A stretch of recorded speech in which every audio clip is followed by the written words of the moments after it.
Baik, saya bacakan dulu Pak Satrio Pratomo udah malang melintang di dunia safety, terutama selama ini sebagian besar waktunya adalah di migas.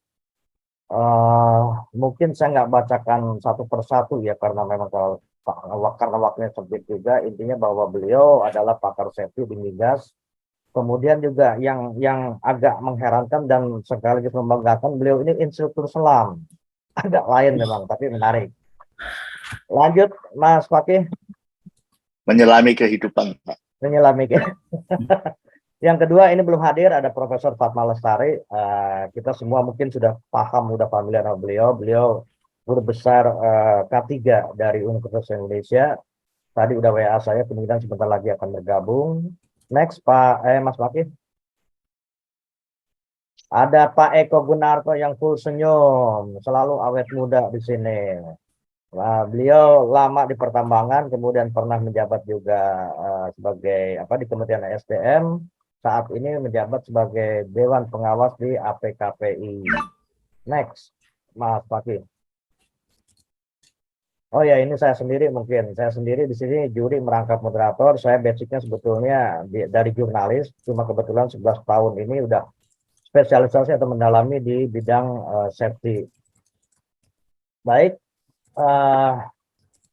Mas Fakih. Oke, baik. Nah, sebelum saya mulai, mungkin saya akan ingatkan kembali bahwa HS Indonesia Award ini adalah sebuah ajang penghargaan yang diberikan kepada mereka yang selama ini mengimplementasikan aspek K3 dengan baik dan benar, serta berkelanjutan di perusahaannya masing-masing, baik secara corporate dan bagi mereka yang selama ini mendedikasikan dirinya bagi kemajuan K3 nasional secara individual. Acara ini diselenggarakan oleh PT Media Madani Utama, sebuah perusahaan grup media yang berpengalaman dalam menghilangkan beberapa awarding dengan tujuan mendorong para pelaku industri di Indonesia untuk mengimplementasikan aspek K3L atau HSE dengan baik dan benar, serta berkelanjutan demi terciptanya budaya K3 Indonesia. Untuk penyelenggaraan tahun ini, HSIA 2023 mengambil tema Safety Excellence for Business Sustainability. Tema ini memang disesuaikan dengan bulan K3 nasional yang dicanangkan pemerintah, yaitu terwujudnya pekerjaan layak yang berbudaya K3 guna mendukung keberlangsungan usaha di tempat kerja. Kira-kira saya kasih gambaran seperti itu tentang acara ini. Kemudian juga nanti di sesi terakhir sebelum closing, 3 menit, mungkin sekitar 3 menit waktunya nanti ada testimoni untuk tim dari Unilever. Saya kira pengumuman gini, sekian waktu dan tempat saya persilakan ke tim Unilever, mungkin dipimpin Pak Bambang ya. Silakan Pak. Ya, terima kasih Pak Hasanuddin. Pertama-tama, Assalamualaikum warahmatullahi wabarakatuh. Salam sejahtera buat kita semua. Salam safety Bapak-Bapak Ibu. Ya. Salam safety juga. Ya. Jadi saya dari tahun 2014 mengkampanyekan salam safety kepada teman-teman Unilever. Alhamdulillah, jadi teman-teman kalau WA ke saya seringnya pakai salam safety dulu, ya. Untuk supaya biar safety ini apa ya, mulai melekat di hati kita masing-masing. Ya, izin bapak-bapak, termasuk bapak juri semua, kita sedikit perkenalan lagi. Saya Bambang Mariono, saya tim safety dari HO. Di sini ada rekan saya juga, ada Pak Honggo. Halo Pak Honggo. Ya. Selamat pagi bapak-bapak. Ya. Salam kenal. Selamat pagi juga Pak Honggo. Kemudian ada Ibu Irma. Halo Bu Irma. Ya. Selamat pagi Pak semuanya. Ya. Selamat pagi. Selamat pagi Ibu Irma. Langsung aja Bapak Ibu, kita mulai presentasinya Pak Hasanuddin ya. Ya, mangga, silakan Pak. Ya.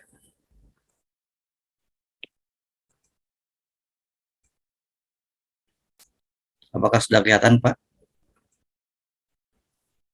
Aman Pak.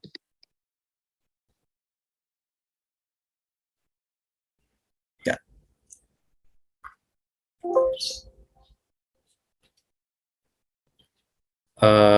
Bapak Ibu semua, terima kasih atas kesempatannya. Di sini kita juga berkontribusi untuk ikut di acara HSEIA 2023 ini, ya. Tentunya di sini kita Unilever juga masih dalam tahap terus belajar Pak, berkesinambungan untuk selalu menciptakan tempat kerja yang aman buat semua individu yang ada di area Unilever. Pertama-tama ini adalah visi misi kita Bapak Ibu semua. Yang pertama visinya adalah kita berharap untuk menjadi organisasi yang nihil kecelakaan. Itu memang misi kita dari awal dulu seperti ini terus gitu. Dan dari tahun ke tahun, bulan ke bulan, hari ke hari kita terus berusaha untuk menciptakan tempat kerja yang nihil kecelakaan. Nah, misi kita adalah untuk berkomitmen untuk memberikan tempat kerja yang aman kepada teman-teman dan mencegah hal-hal yang bisa terjadi, misalnya kecelakaan, gitu. termasuk penyakit akibat kerja. Gitu. Jadi Unilever punya tujuan selain untuk menjadi organisasi yang zero accident, juga punya misi untuk menciptakan tempat kerja yang aman buat setiap individu. Artinya nggak cuma karyawan, jadi kalau ada visitor itu juga sama safety-nya, gitu Bapak Ibu. Nah, dengan skala yang kami miliki, kami terus memainkan peran kami untuk mendorong masyarakat ya yang mengkonsumsi produk kita, juga insya Allah meningkatkan perekonomian Indonesia. Berikut bisnis profil kita, Bapak Ibu semua. Jadi bagi kami karyawan adalah aset. Nah, aset itu artinya sesuatu yang perlu dijaga, diimprove, kemudian dibekali dengan semua ilmu sesuai dengan perannya masing-masing. Contohnya kalau saya di safety, saya harus punya sertifikat ABCD, Ibu Irma di bagian pabrik harus punya sertifikat ABCD sesuai dengan pekerjaannya masing-masing. Jadi karyawan adalah aset untuk memastikan pekerjaannya aman dan targetnya juga tercapai. Ya. Sehingga perusahaan kami bisa menjadi perusahaan yang kompetitif di market. Yang kedua juga kita mengelola dan menerapkan bisnis secara bertanggung jawab. Artinya kita memberikan kepada masyarakat produk-produk yang aman, berkualitas, dan tidak mempengaruhi dampak lingkungan. Sehingga bisa membawa dampak positif buat masyarakat. Dan yang ketiga, kami percaya bahwa kami di Unilever ini bisa membantu membangun masa depan yang lebih cerah. Meskipun ini kelihatan agak lebay, tapi kami punya beberapa praktek-praktek di bagian kami. Misalnya kami mendukung petani-petani seperti misalkan kecap bango, kita butuh kacang kedelai hitam, itu kita bina, kemudian kita berikan arahan-arahan supaya petani-petani ini bisa maju dari sisi ekonomi dan dari sisi kehidupannya, gitu. Ya. Next, ini adalah bisnis goal Unilever. Ya, ini kuncinya kenapa Unilever sekarang juga terus berinovasi. Yang pertama adalah tujuan kita adalah untuk meningkatkan kinerja dalam hal keselamatan dan kesehatan kerja. Gitu. Untuk aspek safety dan juga untuk bisnis kita untuk meningkatkan bahwa kita bisa memberikan yang terbaik buat masyarakat. Nah, tujuan pertama kita adalah di internal, ya, semua karyawan, kontraktor, pengunjung, siapapun yang datang ke Unilever itu bertanggung jawab atas kesehatan dan keselamatannya kerja. Oleh karena itu, kita di HO dan di site-site lainnya itu kita punya safety induction yang wajib bagi tamu atau visitor, ya. Mungkin kecuali presiden kali Pak, waktu presiden sholat Jumat di kita nggak kita induction Pak, itu. Tapi CEO kita dari Inggris itu wajib juga mengikuti safety induction, ya. Apalagi beberapa kali kita terdampak gempa, Bapak Ibu semua. Jadi kita juga memasukkan materi tips untuk tanggap tangguh darurat di safety induction kita itu. Ya. Tujuan yang kedua tentunya adalah inovasi. Jadi dalam melaksanakan bisnis kita terus berinovasi, mulai dari produk, quality, keamanan, termasuk mungkin dari sisi penyebaran gitu, supaya produk kita itu benar-benar bisa berkompetisi. Dan kita juga punya prinsip sekarang bahwa kita menjual produk itu punya tujuan yang mulia, artinya kita memberikan yang terbaik buat masyarakat. Dan kita juga punya tujuan organisasi yang future fit, artinya yang bisa berkesinambungan ke depannya.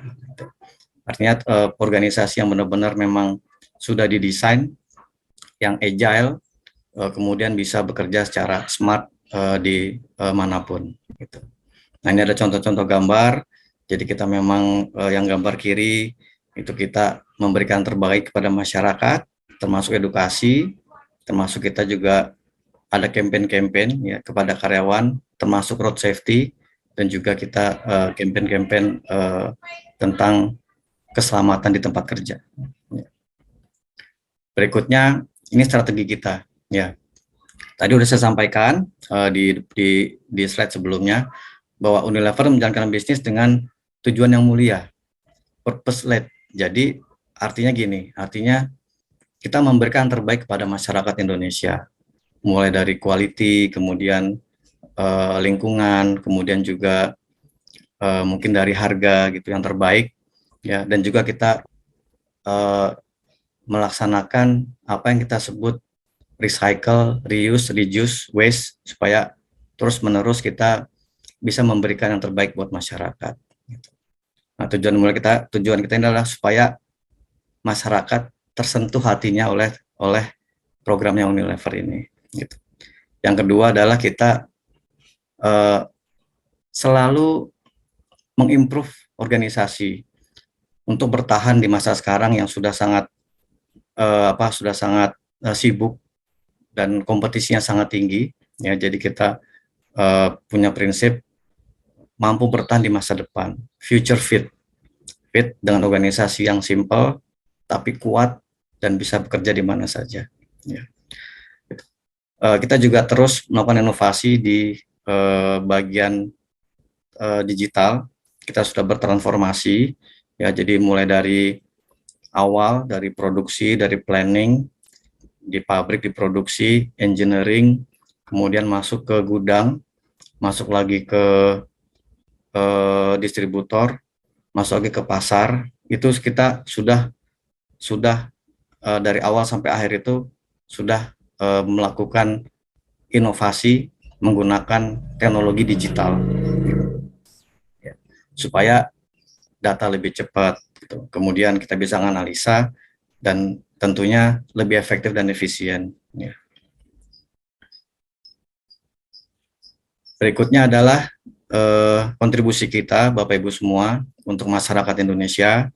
Jadi pada tahun 2000 kita mulai mendirikan Yayasan Unilever Indonesia gitu, atau Unilever Indonesia Foundation. Nah, tahun 2000 ini kita mulai mendirikan ini untuk melakukan secara lebih serius lagi. Jadi memang dulu kita sudah melakukan CSR ya, kontribusi kepada masyarakat, tapi belum ada catatannya, belum ada SOP-nya. Nah, tahun 2000 kita kuatkan dengan mendirikan yayasan foundation ya, kemudian kita lebih gencar lagi mengatur bagaimana CSR kita dari sisi pabrik maupun dari sisi head office, kemudian juga dari penyebarannya bagaimana gitu ya. Nah, dengan adanya yayasan ini tentunya CSR kita menjadi lebih terarah, efektif, lebih mengena gitu kepada masyarakat Indonesia ya.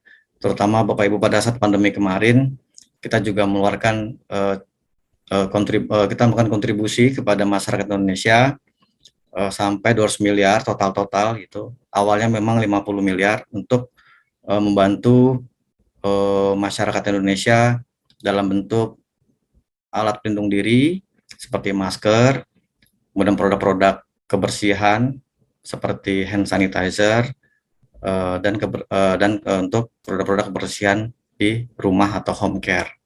Nah, kami juga melakukan memberikan bantuan kepada pemerintah, juga bekerja sama dengan pemerintah untuk menyebarkan vaksin, karena kita punya freezer dari ice cream dan kita ikut membantu untuk menyebarkan vaksin ini ke seluruh Indonesia, tentunya dengan kemampuan Unilever gitu, kan, dengan kemampuan jaringannya Unilever ya.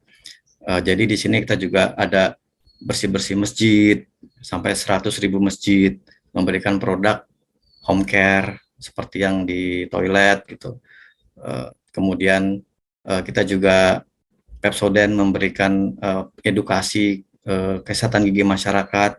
Kemudian kita juga melaksanakan Safety Start at Home di foto ketiga. Ini Ibu Irma jadi ketua panitianya, saya membantu Bu Irma. Kita memang tahun ini kita sedang stop untuk yang Safety Start at Home ya. Kita akan mulai lagi karena waktu itu COVID, jadi kita akan mulai lagi. Jadi Safety Start at Home ini adalah kita mengadakan sesi safety campaign di sekiranya di situ banyak karyawan Unilever yang tinggal di situ. Misalnya di situ ada 10, kita bikin di area tersebut 10, kita undang RT, RW, kemudian kita adakan kuis, lomba menggambar anak-anak, tapi tentang safety. Kemudian ada testimoni juga dari ibu, istri, karyawan, anak-anak buat meningkatkan awareness atau kewaspadaan kepada rekan-rekan kita karyawan di Unilever. Berikut adalah regulatori kita, kebijakan atau rules kita. Jadi di sini Bapak Ibu bisa melihat di sini ada kebijakan safety, yang kedua ada kebijakan lingkungan dan kebijakan road safety. Ya. Kebijakan safety di sini ada visi misi, kemudian ada penjelasan tentang tanggung jawab kita semua, dan juga ada penjelasan tentang Unilever berkomitmen untuk selalu patuh dengan kebijakan safety dari pemerintah, aturan pemerintah, termasuk lingkungan juga. Dan yang terakhir adalah kita juga punya kebijakan road safety, di mana kita di sini ada 14 kebijakan untuk memastikan semua karyawan nggak cuma di pabrik, di kantor, tapi juga di jalan aman dalam melaksanakan tugasnya atau kewajibannya sehari-hari. Ini adalah contoh kebijakan kita, visi misi tadi untuk menjadikan organisasi yang nihil kecelakaan, baik di kantor, di pabrik, di jalan. Ya. Ini adalah potongan sedikit dari kebijakan Unilever Indonesia, di mana yang sebelah kiri adalah menjelaskan kepada karyawan tentang tanggung jawab karyawan dan semuanya, bahwa kita punya tanggung jawab untuk keselamatan kita selama di tempat kerja. Dan yang di sebelah kiri, Unilever berkomitmen untuk selalu patuh dengan undang-undang pemerintah, Permenaker tentang safety dan juga lingkungan. Ya. Dan semua kebijakan ini sudah kita sampaikan pada karyawan dalam bentuk campaign, dalam bentuk email blast, dalam bentuk meeting, dan dalam bentuk training. Jadi kita sampaikan semuanya. Ya. Berikut adalah organisasi kita, Bapak Ibu semua. Jadi Unilever ini sebenarnya organisasinya ada dua. Organisasi bisnis, ya, memang untuk bisnis. Kemudian ada lagi organisasi safety. Nah, safety juga dibagi dua. Yang mandatori dari government, dari pemerintah, yaitu P2K3. Ini ada chartnya di sini, ada organisasinya. Kita sudah sah dan kita sudah valid terdaftar di Dinas Tenaga Kerja Banten. Kita sudah mendaftarkan, sudah dapat SKP organisasinya, di mana diketuai oleh Bapak kami Pak Wima yang megang seluruh supply chain Indonesia, kemudian wakilnya Country Safety Manager, dan sekretarisnya saya sendiri, Bambang Mariono. Nah, di bawahnya ada teman-teman kita, rekan-rekan kita yang membantu mensupport untuk melaksanakan program safety kita, mulai dari seksi APD, seksi kelistrikan, MOH, security, dan lain-lain. Ya. Juga di bawahnya juga ada organisasi tambahan, tim tambahan untuk memastikan di setiap lantai kita juga punya zone kapten atau zona-zona kapten yang terus kita kita juga undang untuk mengupdate program-program P2K3 kita. Ya. Nah, ini ada gambar-gambar aktivitas kita baik online maupun offline. Kita juga terus melakukan pekerjaan kita, khususnya di safety. Kita update program kita apa, kemudian kita kerjakan apa yang belum, dan kita sampaikan secara detail progres pekerjaan kita. Di bawah juga ada foto saya sendiri, foto lisensi saya sendiri, Pak Sanudin, Pak Satrio, dan Bapak Ibu semua. Saya sebagai ahli K3 umum, masa berlakunya sampai dengan 29 Juli 2024. Saya juga punya lisensi sebagai ahli K3 listrik dan sebagai juga ahli K3 kimia. Nah, kita juga melaksanakan inspeksi, audit untuk SMK 3 dan lain-lain. Ya. Berikut program kerja P2K3 kita, ya. Ada 14, mulai dari melaksanakan tadi kebijakan perusahaan. Jadi kebijakan perusahaan itu benar-benar kita pantau, kita laksanakan dalam program kerja organisasi P2K3 kita. Jadi P2K3 kita ini meetingnya memang setiap bulan sekali, tapi di antara meeting tersebut kita juga ada meeting-meeting kecil untuk mendrive dan melaksanakan program-program kerja P2K3 yang lain. Jadi P2K3 kita setiap bulan meetingnya, tapi ada meeting-meeting kecilnya. Ya. Mulai dari melaksanakan visi misi, melakukan risk assessment, inspeksi, observasi, audit, kemudian asesmen, mitigasi, jadwal training, SMK 3, P2K3 meeting sebulan sekali, kemudian kondisi darurat, tanggap tangguh, ya kan?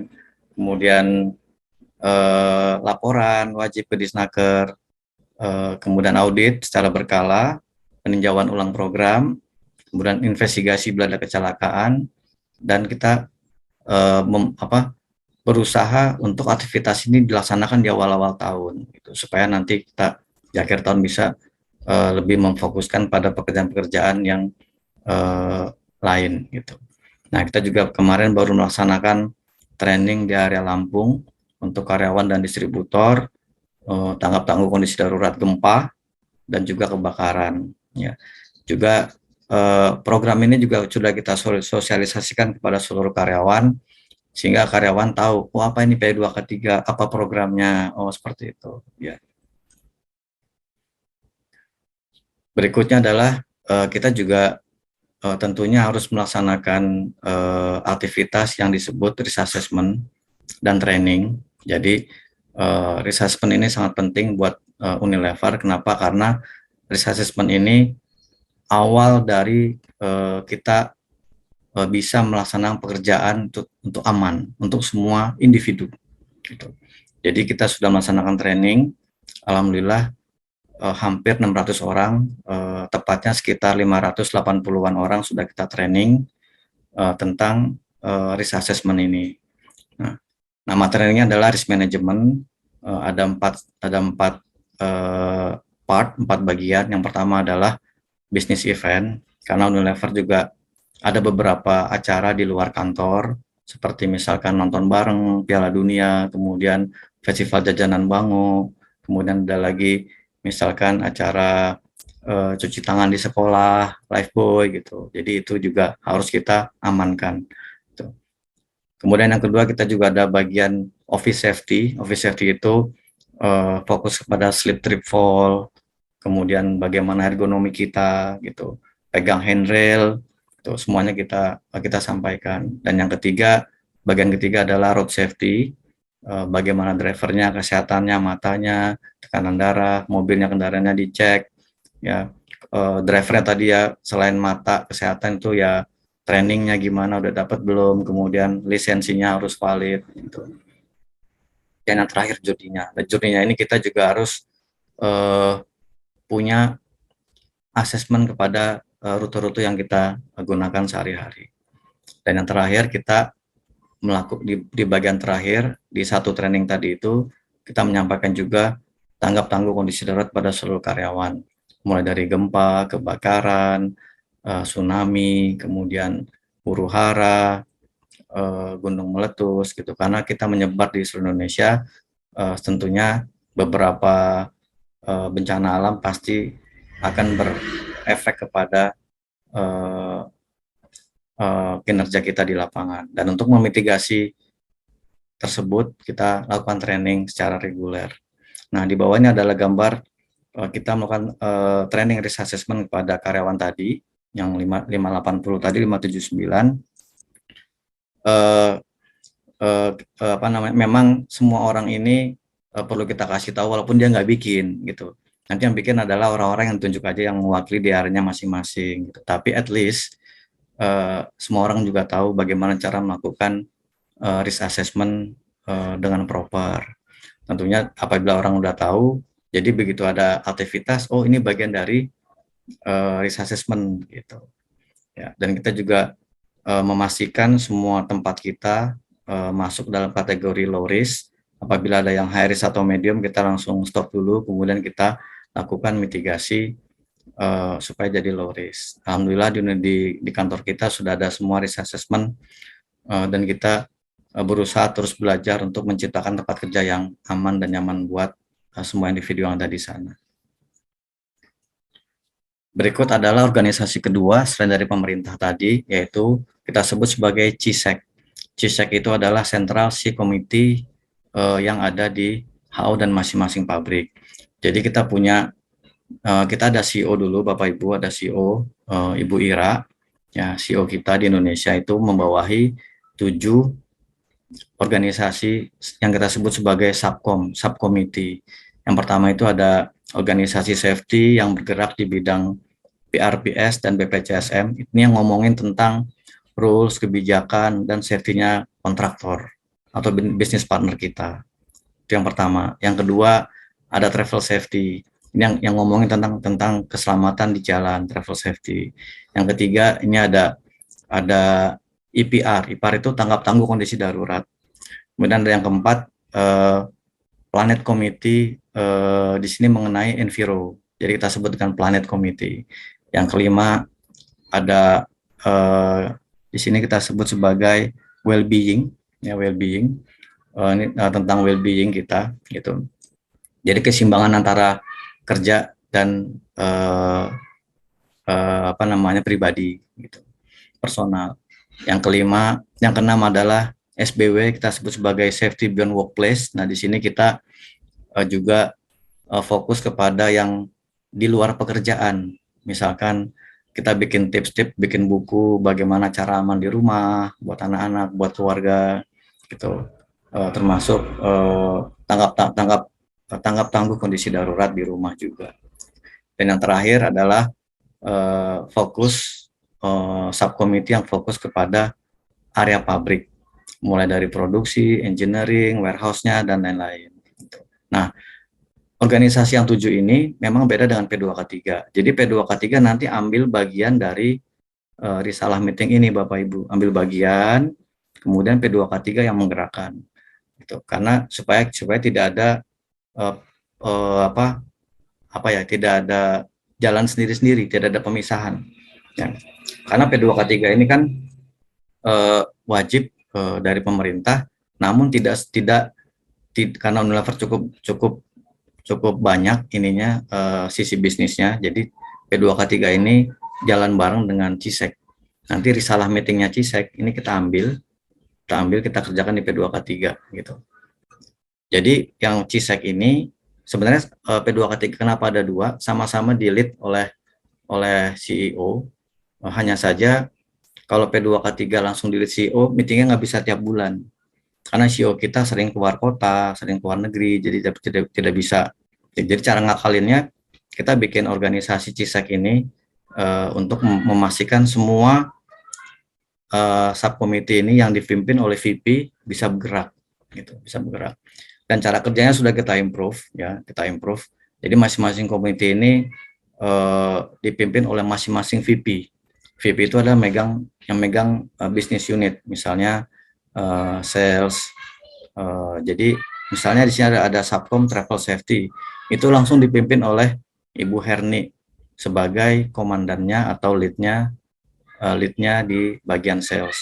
Kemudian untuk manufacturing dipimpin oleh Pak Alper, memang beliau yang sebagai pemimpin tertinggi di supply chain atau pabrik atau factory.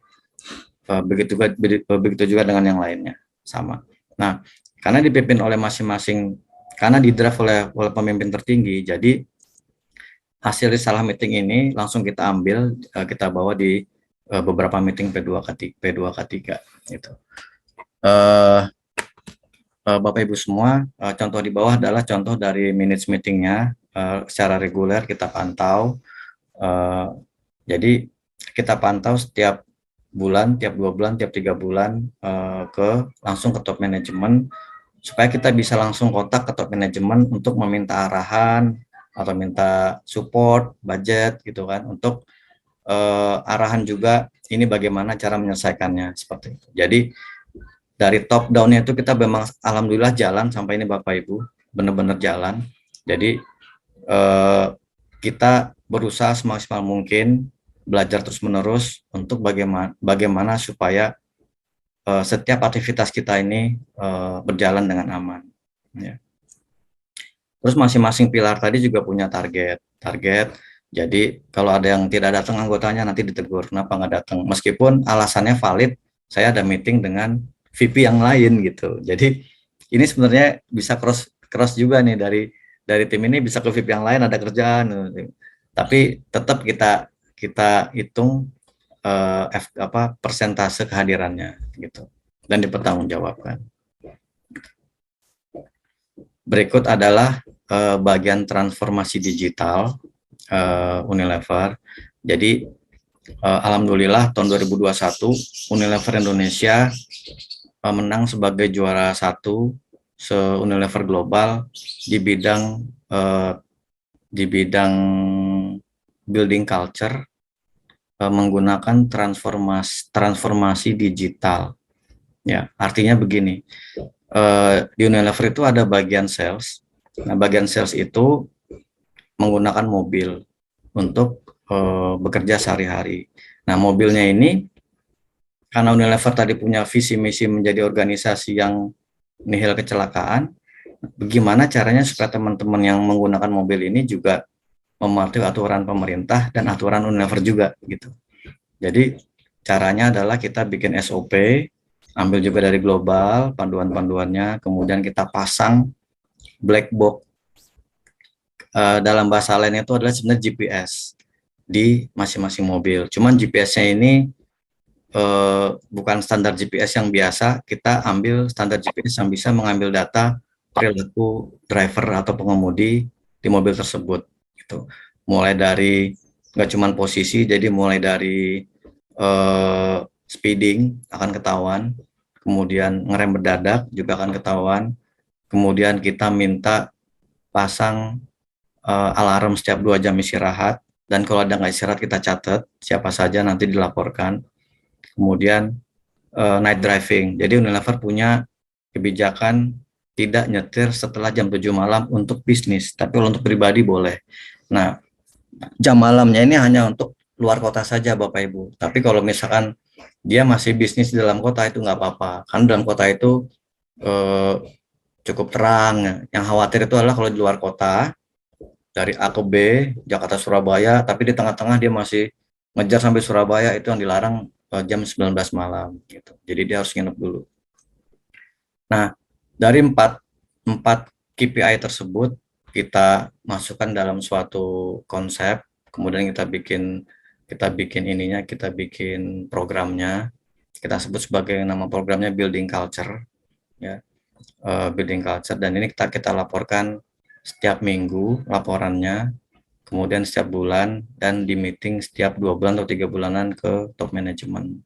Nah, alhamdulillah dari menjalankan program ini Indonesia mendapatkan achievement winner for Global Travel Safety 2021. Ya. Meskipun masih ada beberapa catatan, tapi kita terus mengimprove catatannya, antara lain misalnya masih ada orang yang speeding, masih gitu. Masih ada orang yang tidak istirahat, masih gitu. Tapi ada alasannya gitu. Kenapa dia speeding? Oh, dia berusaha menyalip truk yang memang membahayakan dia di belakang. Gitu. Masih ada yang tidak istirahat, masih karena dia macet di tol gitu. Tapi selain itu sudah tidak ada lagi, alhamdulillah. Gitu. Nah, dari hasil menjalankan program ini, kita juga pernah diundang beberapa negara lain untuk sharing program kita supaya negara-negara lain juga bisa menjalankan program yang sama. Nah, di bawahnya adalah di gambar ini, yang di gambar yang cat yang atas itu ada pencapaian kita. Jadi pencapaian dari program ini adalah di bulan Januari sampai bulan April itu alhamdulillah untuk manajer itu sudah tidak ada pelanggaran. Jadi 100% sesuai dengan aturan road safety Unilever. Nah, untuk yang timnya itu masih sedikit lagi 97% ya. Karena masih ada yang tadi Pak, saya nggak bisa istirahat karena macet. Ya nggak apa-apa. Yang penting aware terus terhadap keselamatan di jalan gitu. Dan di gambar bawah itu adalah performance catatannya, bukan performance, catatannya yang atas itu performance, yang bawah catatannya itu adalah angka-angka kasus-kasus yang masih speeding. Nah, untuk menyamakan persepsi, jadi speedingnya di sini itu bukan speeding yang ugal-ugalan. Jadi speedingnya ini karena bisa sekarang sudah dipantau dan real time oleh black box. Jadi speedingnya ini adalah cuman speeding yang misalkan dia di tol maksimal 80, itu dia cuman 82, 81, cuman karena detiknya cukup panjang, dia nyalip truk gitu misalkan, cuman 10-15 detik, itu tetap dianggap sebagai speeding gitu. Tapi itu masih ditoleransi oleh manajemen karena memang dia harus menyalip daripada dia di belakang truk atau di belakang kendaraan yang membahayakan, misalkan ada di daerah tanjakan di Kalimantan yang ke arah Bontang gitu kan, itu mendingan mendahului dengan aman daripada ada di belakang truk yang siapa tahu truknya bisa malfunction, misalnya remnya blong dan lain-lain. Untuk yang manajer itu yang bulan Maret April di gambar bawah, alhamdulillah sudah tidak ada catatan lagi. Namun kita masih punya challenge Bapak-bapak. Challenge-nya itu apa? Masih ada yang tidak istirahat karena macet. Kemudian tempat tersebut misalnya banyak begal, kemudian misalnya di situ nggak ada sinyal handphone daripada dia nanti nggak bisa dihubungin gitu. Jadi teman-teman ya bablas aja gitu. Ya. Nah, di bawah ini juga ada catatan tabel secara detail mulai dari total perjalanannya, kemudian jumlah overspeednya, jumlah misalkan tidak istirahat, sampai jumlah kilometernya juga ada. Nah, kita juga karena kita buat program, juga di bawah ini juga ditampilkan ada 4 tipe driver, yang best driver yang tanpa pelanggaran, kemudian good driver, yang skornya itu antara good driver itu antara 90-99%, kemudian ada satisfactory driver, itu skornya 76-89%, dan ada yang kita sebut sebagai need improvement driver yang skornya di bawah 75 ke bawah. Dan ini tiap minggu kita laporkan langsung ke manajernya, manajernya juga langsung menyampaikan ke timnya. Bapak-bapak Ibu semua, kita memang mulai ini belum lama, tahun 2020, program ini benar-benar robust dijalankan, karena memang didukung langsung oleh top management. Nah, gimana sebelum 2020? Sebelum 2020, 19, 18, 15, kita pernah trial 2015 di satu provinsi, trial dulu, tuh, tapi belum jadi program. Nah, kemudian setelah di trial kita mulai masang 100 lebih black box di mobil-mobil kita. Memang di situ kelihatan teman-teman yang pertama kali pasang black box itu pelanggarannya 1 orang aja itu speeding bisa 1000 per bulan, jadi 1000 kasus. Jadi bukan nyalip tapi speeding, misalkan di tol 80, dia ada 1 hari itu bisa catatannya itu melebihi batasan kecepatannya itu bisa 10 kali gitu, berkali-kali bahkan gitu. Nah, setelah kita jalankan program ini, alhamdulillah teman-teman itu pada saat memang dia sedang speeding, dia langsung ada notifikasinya ke manajernya berupa email, tidak SMS tapi email. Nanti emailnya masuk, lokasinya di sini, speedingnya ini, kecepatannya sekian gitu. Jadi itulah yang membuat teman-teman menjadi sekarang berubah perilakunya Bapak Ibu semua. Alhamdulillah. Memang awalnya sih ada paksaan ya. Safety itu memang kadang-kadang ada paksaan gitu kan. Tapi setelah lama-lama berjalan 2020, 21, 22, 23 itu banyak juga yang bertestimoni ke kita. Terima kasih Pak Bambang, istri saya tambah seneng malah kalau saya nyetirnya sesuai dengan aturan, karena memang istri saya berharap suaminya pulang ke rumah dengan selamat gitu. Juga ada kita bikin testimoni video-video para teman-teman yang sudah menjadi habit. Jujur Pak, awalnya memang ini paksaan ya, karena kan ini kita aturan, tapi sekarang alhamdulillah sudah jadi habit dan banyak yang kirim feedback ke kami juga, ke kita. Terima kasih, ini sudah istri saya senang, anak saya juga senang gitu ya. Akhirnya sekarang kita terusin acaranya, programnya kita terusin Bapak Ibu.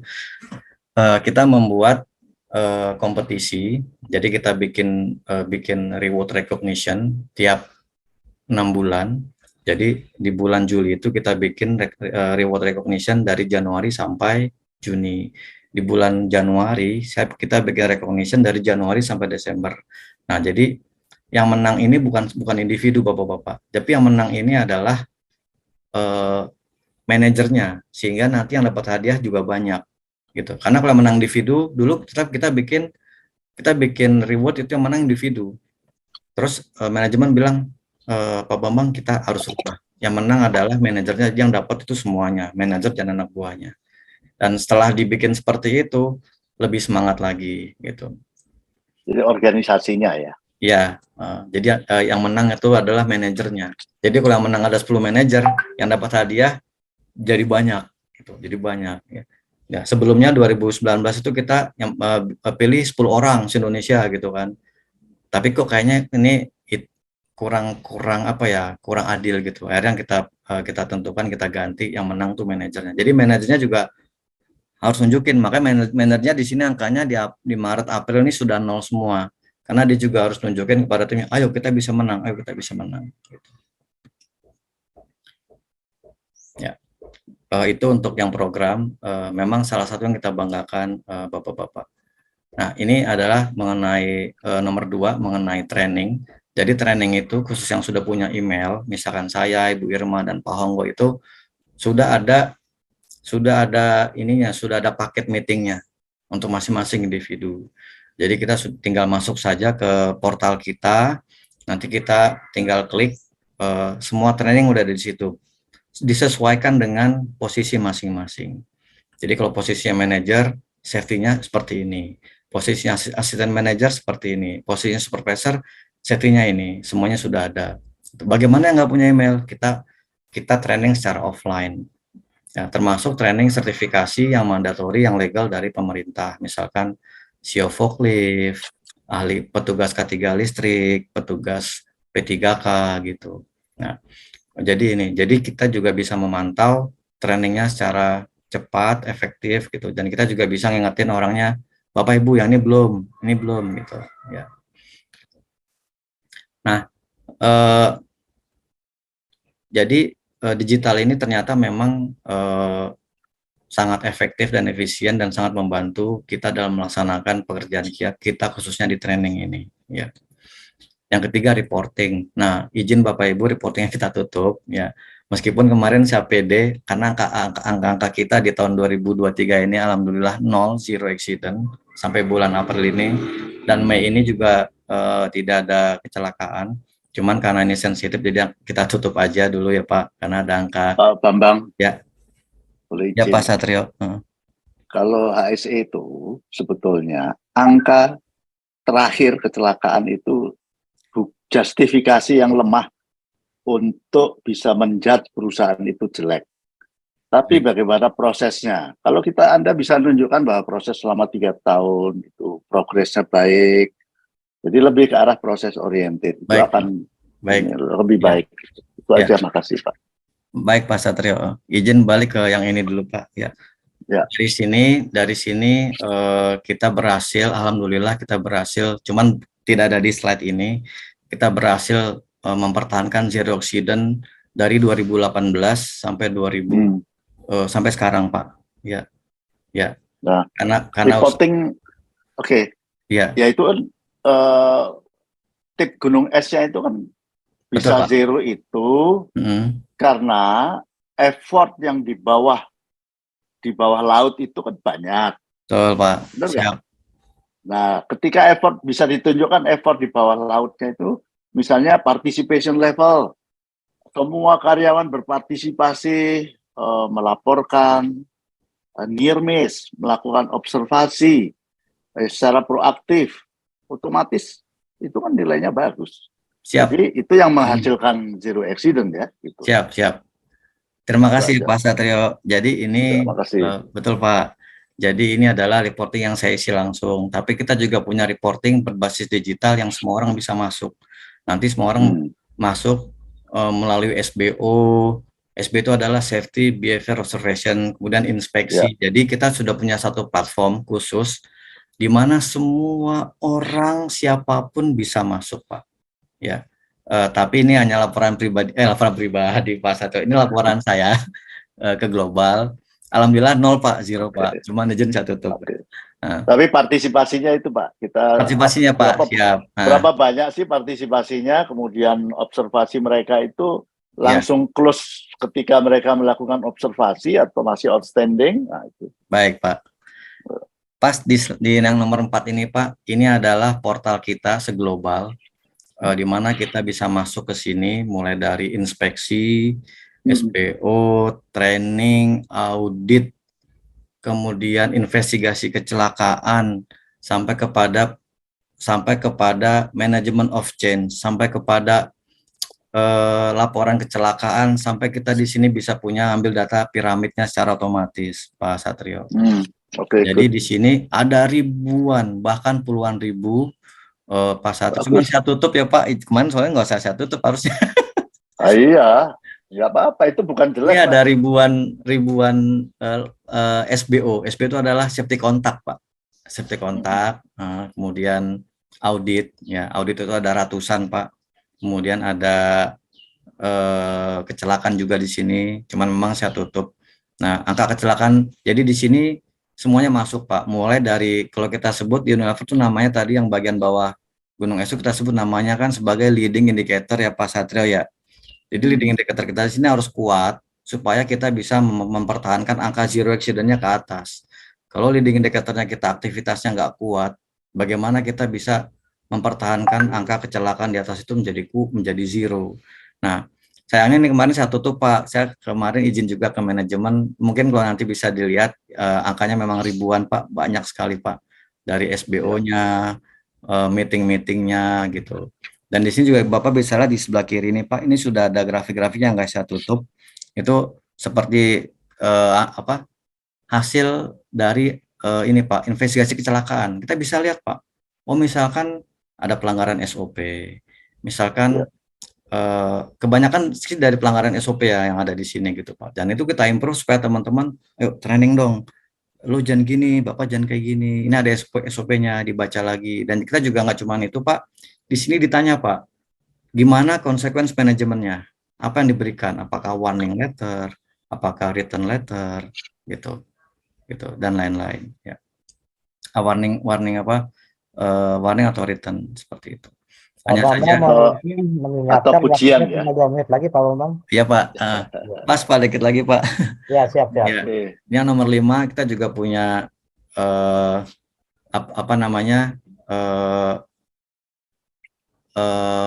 best practice dari bisnis event. Jadi kita sudah membuatnya dalam bentuk digital supaya semua tercatat. Tadinya kan nggak pakai paper. Jadi teman-teman nyatat satu-satu ke Excel, sekarang tidak, digital. Jadi semuanya sudah tercatat semua dan perizinannya juga digital menggunakan Adobe Sign atau DocuSign. Nah, di sini yang nomor 6 kita juga sudah melakukan risk assessment untuk rute-rute Bapak Satrio, Pak Sanudin, Pak Gunarto dengan digital juga. Kita sudah transformasi tadi pakai PowerPoint yang masih kita catat satu-satu gitu. Sekarang enggak. Jadi kita sudah ingat, kita ngisinya seperti ini dan ini enggak akan hilang. ditaruh di SharePoint, jadi teman-teman bisa ambil lagi, dan sudah ada hasilnya, rutenya apakah low, medium, atau high risk, sudah ada semua. Jadi kita sudah sampai ke tahap digital seperti itu.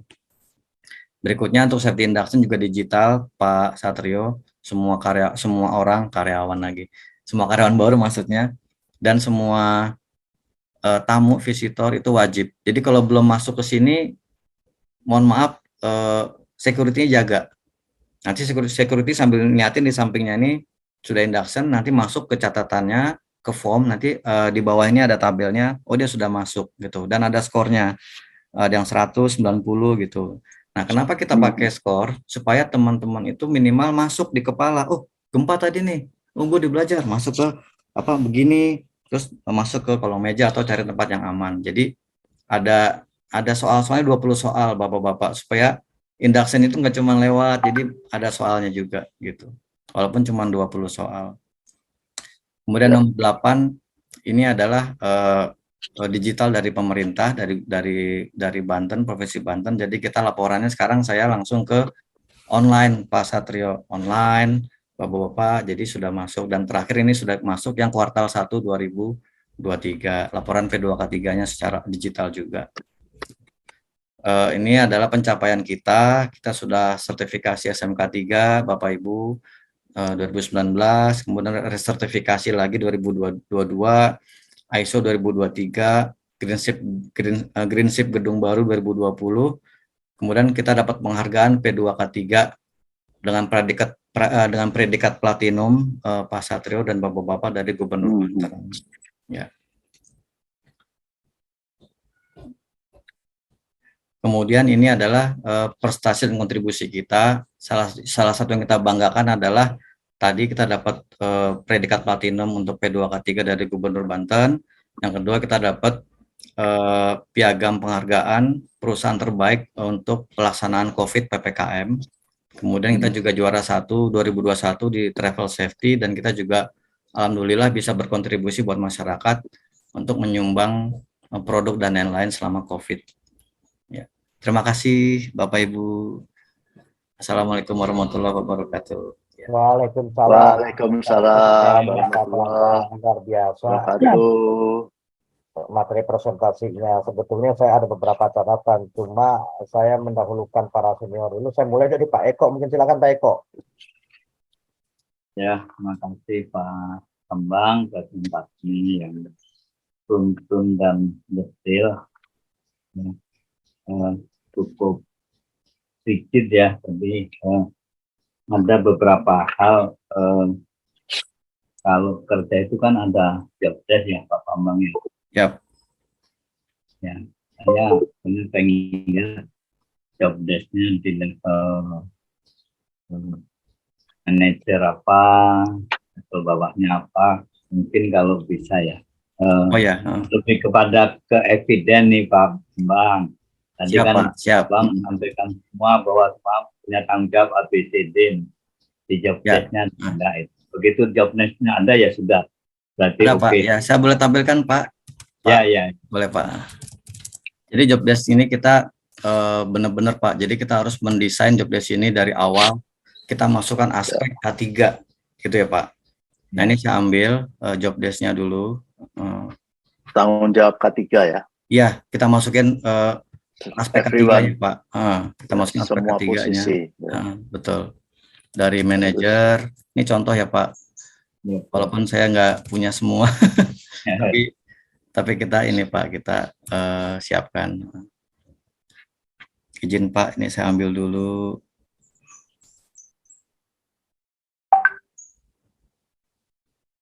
Itu juga requirement integrated ISO kan ya? Betul Pak, ya. Ya.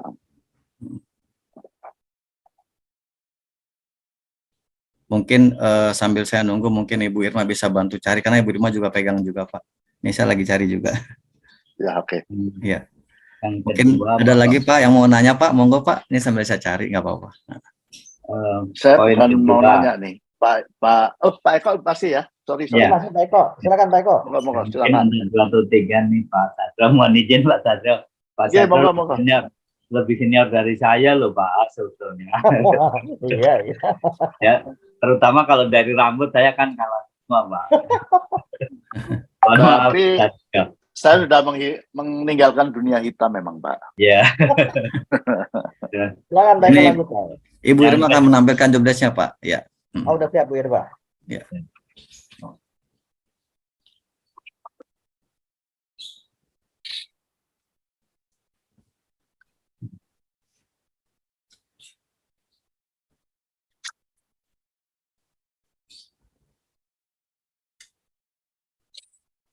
Atau selagi nunggu mungkin Pak Eko ada pertanyaan berikutnya. Ya.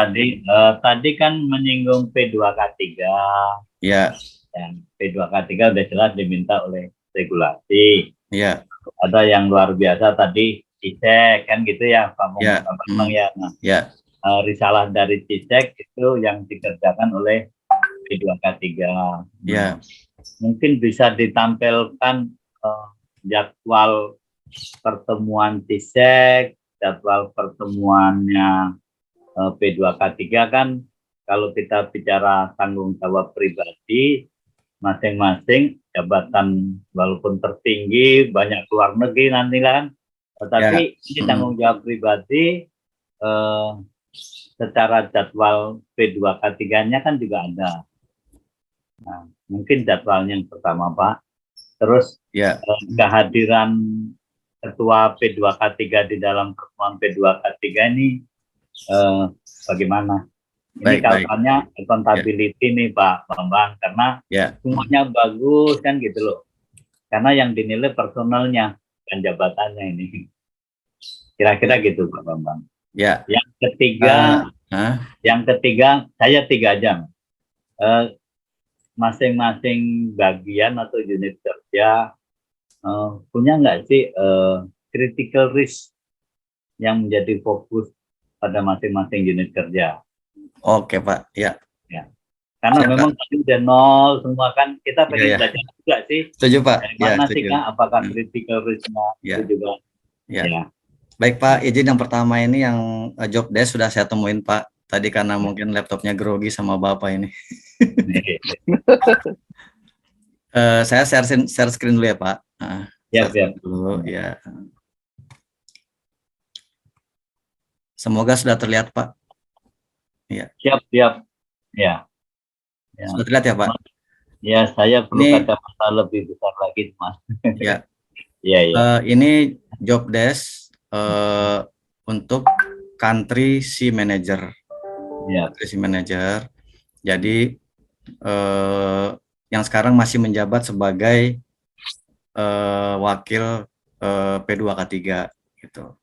Ini jadi di sini kita langsung di atas langsung state bahwa sebagai manajemen, sebagai perwakilan mengimplementasikan SMK3 dan bertanggung jawab untuk mendevelop, memanage, memaintain safety, health and management system untuk mencapai objektif atau target kita sesuai yang tercantum dalam kebijakan kita. Nanti di bawah juga ada turunan lagi Pak, tapi pertama memang masuk ya. Coba lihat ke atas Pak Bambang, mohon maaf ini maaf diturunkan. Nama karyawannya Pak Wisnu Yadi ya. Ya, Tia Gita. Terus yang menetapkan job desk ini siapa ya? Atasannya dia dan dia bareng. Oh gitu ya. Atasannya dia dan dia bareng. Jadi bukan atasannya saja. Atasannya dia dan dia sendiri. Dan masih sampai sekarang ya? Masih Pak. Ini dari 2022 sampai sekarang. Masih sampai beliaunya masih jadi atasannya masih, gitu? Masih Pak. Masih sebagai wakil kedua P2K3. Masih. Ya. Di mana saya bisa tahu masihnya tadi nih Pak Bambang? Mohon maaf ini. Ya. Oh, berarti harus ada penunjukannya gitu Pak ya? Ya, bukti bahwa memang ya ketua P2K3-nya dan sudah ditetapkan. Ya, betul Pak. Nanti ada hubungannya dengan jadwal pertemuannya. Betul. Terus ya, Pak, sambil nunggu kehadirannya dalam pertemuan itu Pak. Betul Pak. Saya langsung ke ini dulu Pak, langsung ke daftar meeting dulu. Ini meeting yang tadi, yang per pilar-pilar tadi itu loh Pak. Iya, Ini ada meetingnya, karena meetingnya kan sudah online, jadi kita ini ada meetingnya Pak. Ini kemarin sudah bulan Februari Kemudian ini akan lanjut di April, sudah ini kemarin, April, dan lanjut lagi nanti di bulan Juni. Terus nanti selama setahun Pak, nanti dibikin lagi selama setahun, karena dibikin di H1 dulu di semester 1, nanti semester 2-nya dibikin lagi pasti selama setahun. Ini untuk yang SBW. Ada lagi untuk yang ini Pak, untuk yang di sini kalau saya cek di sini untuk yang SBW, yang travel safety juga ada. Jadi meetingnya ini sudah setahun Pak. Tinggal kita search aja travel safety, SBW, Manuf, udah ada semua. Ya. Nah, untuk yang P2K3 juga sudah ada meetingnya Pak. Udah P2K3 di sini. Saya geser dulu. Kita sebut sebagai mandatory P2K3. Nah, P2K3 ini kalau ini kan saya yang setting Pak. Kenapa tadi yang tampil baru 1 semester? Karena dibuat oleh sekretaris VP BOD. Jadi dia menyesuaikan dulu jadwalnya. Nah, untuk yang P2K3 langsung saya yang buat, jadi sudah keluar semua Pak di sini. Mandatory P2K3. Nah, seperti ini. Ya. Ini yang 2023 kita akan meeting besok. Ini Pak, kita akan meeting besok. Sebentar ini. Tiap bulan ya Pak? Tiap bulan Pak.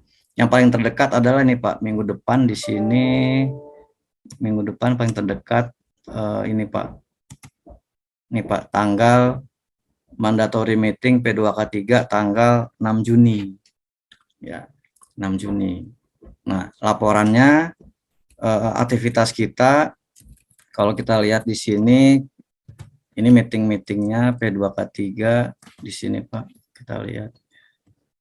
Ini contoh satu ini aja program kita P2K3 yang terakhir yang April ini Pak. Yang Mei 2023.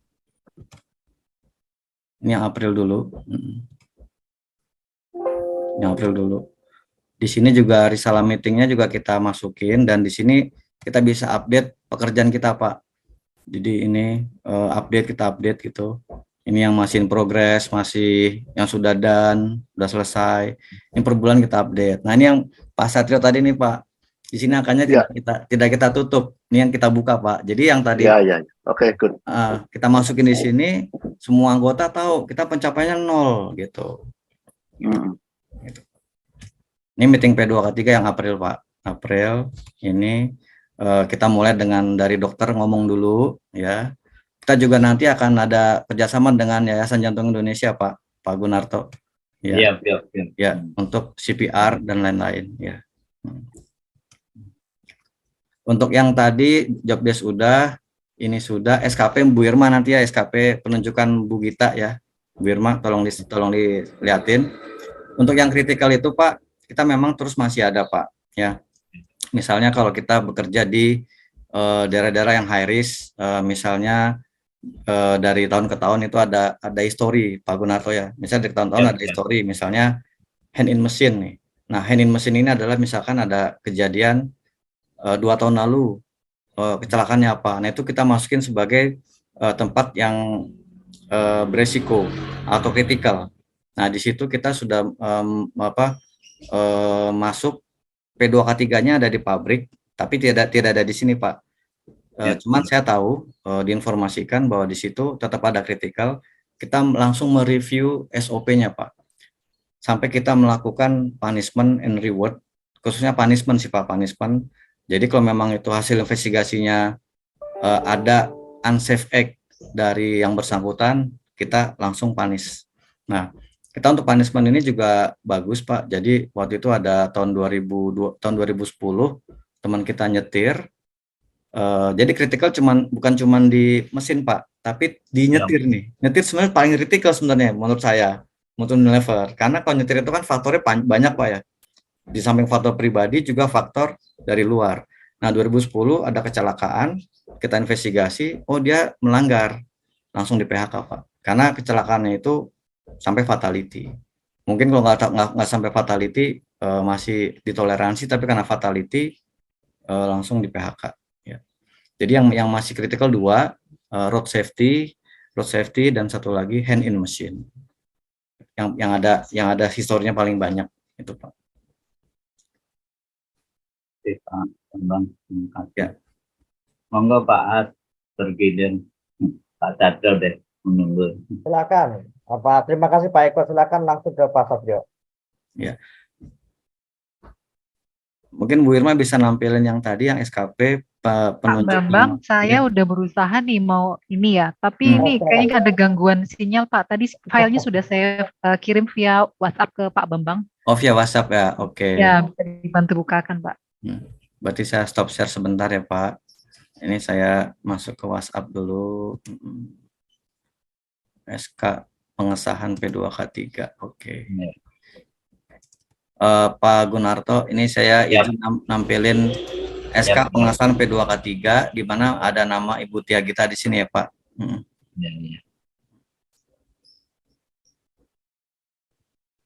Ini saya turun ke bawah dulu. Ya. Saya share screen lagi ya. Izin Pak Gunarto, apakah sudah mulai terlihat? Apakah sudah mulai terlihat Pak? Iya, Pak. Sudah. Ya. Jadi ini surat dari yang tadi dikirim Ibu Irma ke saya. Ya. Ini 2022 mengenai pengesahan P2K3. Ini namanya Pak. Nah, ini namanya Pak Wima, kemudian Ibu Tia Gita dan saya sendiri. Ya.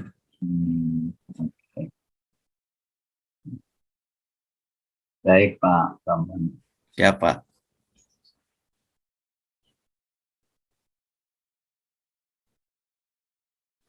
Sudah baik kok? Ya cukup Pak A, sudah. Ya, terima kasih. Saya langsung saja ke Pak Satrio. Monggo Pak. Oke, terima kasih Pak Hasan, Pak Gunarto. Monggo Pak. Karena ya, saya pertama-tama saya melihat Unilever ini patut dicontoh ya, luar biasa. Karena saya melihat di sini lebih banyak ke arah proses. Jadi yang pertama ke arah proses, karena memang ini perusahaan ini menyentuh kepada consumer goods ya, kehidupan langsung dengan masyarakat dan lain sebagainya. Beda sama BUMN, tanda petik ya, beda sama BUMN. Dan hal yang perlu diapresiasi, ini mempunyai budaya yang sangat mature. Kenapa saya lihat itu? Karena punya off the job safety-nya luar biasa nih. Ya, budaya yang dia kalau perusahaan hanya ngatur safety di dalam tempat kerja, habis itu keluar karyawannya ke hutan rimba lagi gitu ya. Nah, itu masih biasa-biasa aja. Tapi ketika perusahaan ini sudah masuk ke dalam program of the job safety, turut serta bagaimana ke keluarganya, melalui driving, safety, dan lain sebagainya, ini hal yang advance lah kalau menurut saya ya. Kemudian yang kedua juga tidak hanya formalitas patuh kepada yang namanya regulasi P2K3, tapi punya komite, sentral komite itu yang memang ini adalah satu kebutuhan. Yang kadang-kadang kalau disebut sentral komite atau HSE komite level korporat, pada mekanismenya sama, ketika diajukan kepada petugas naker, karena keterbatasan mereka, kok nggak sama namanya, dan lain sebagainya, padahal substansinya mungkin sama gitu ya. Susah diterima mereka. Tapi saya salut ini. Kemudian tadi memang saya fokus menanyakan beberapa hal mengenai catatan proses proaktif leadingnya itu banyak, hanya untuk memperkuat bahwa ini kalau saya sangat impress lah ya. Ada program MOC juga. Kemudian leadership indicator yang saya melihat di sini ada action tracking. Ada. Betul ya, Pak Betul, Pak. Mariono. Action Ada, itu Pak. salah satu leadership indicator, Iya. action tracking yang mungkin nanti semacam dashboard itu setiap saat topnya itu bisa melihat paling tidak 3 atau 4 risk yang critical risk tadi disebut oleh Pak Gunarto. Ada, Pak. Ya, oke. Kemudian mengenai selain tracking action, kompetensi assurance.